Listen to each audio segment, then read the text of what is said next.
A happy day to all. I am K. Thavamani, Assistant Professor of Statistics, Department of Mathematics, KSR College of Arts and Science for Women. In this video, we discuss about statistical method and its application too. First, we discuss about the normal distribution. The normal distribution is a type of continuous probability distribution for a real valued random variable.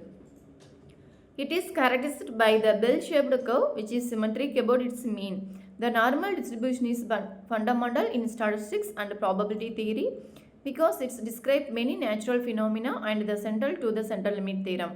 A random variable x follow a normal distribution if it is the probability density function is given by f of x equal to 1 by root 2 pi into sigma e power minus 1 by 2 x minus mu divided by sigma the whole square, where mu is the location parameter, sigma is the scale of the parameter, e the base of the natural logarithm, pi is the mathematical constant pi. Properties of normal distribution. Symmetry. The distribution is symmetric about its mean mu. Unimodal. It has a single peak at mu. Mean and median and mode, all the three measures of central tendency are coincide. Standard normal distribution, where mu equal to 0 and sigma equal to 1, the distribution is called the standard normal distribution. Next one is the method of curve fitting. Curve fitting is the process of finding a mathematical function that best fit a set of data points. The goal is to construct a curve that approximates the given data as closely as possible. Various methods are used depending on type of data and desired fit. Some common methods of curve fitting are straight line, second degree parabola, power curve and exponential curve.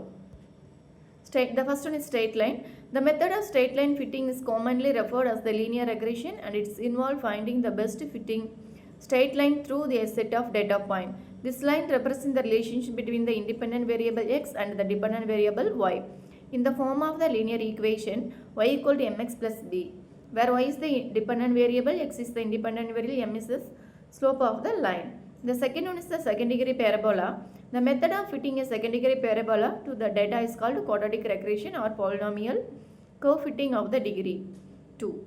In this case, the goal is to determine the best fitting value for A, B and C. The general form of the second degree polynomial is y equal to ax square plus bx plus c. Y is the dependent variable, x is the independent variable, A, B and C are the constant.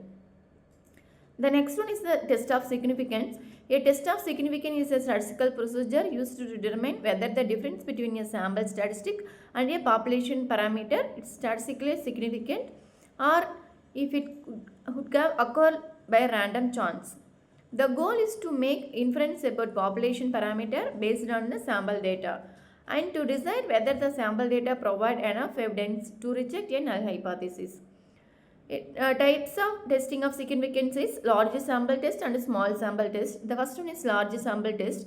A large sample test is typically used when the sample size is sufficiently large, usually n greater than or equal to 30, and the population variance or standard deviation is known or can be estimated with enough accuracy. Large sample tests often rely on the central limit theorem, which ensure that the sampling distribution of the sample mean tend to be normal as the sample size increases, even if the underlying population distribution is not normal. Small sample test. A small sample test used when the sample size is small, as usually n less than 30, and the population variance or the standard deviation is unknown. For small samples, the t distribution is often used instead of the normal distribution as it accounts for more variability in the estimate of the sample statistics. The next one is the chi-square test. The chi-square test is a statistical test used to determine if there is a significant association between observed and expected frequencies in categorical data. It is often used for testing the relationship between two categorical variables or assessing the goodness of fit of observed data to the theoretical distribution. There are two main types of chi-square test. The first one is chi-square goodness of fit. The second one is chi-square test for independence. The first one is chi-square test goodness of fit. This test is used to determine whether the sample data matches a population distribution. It compares the observed frequencies of different categories with the expected frequencies based on a specific hypothesis about the population. The second one is the chi-square test of independence. This test is used to determine whether the two categorical variables are independent or related to each other. It examines whether the distribution of one variable is influenced by other. Thank you.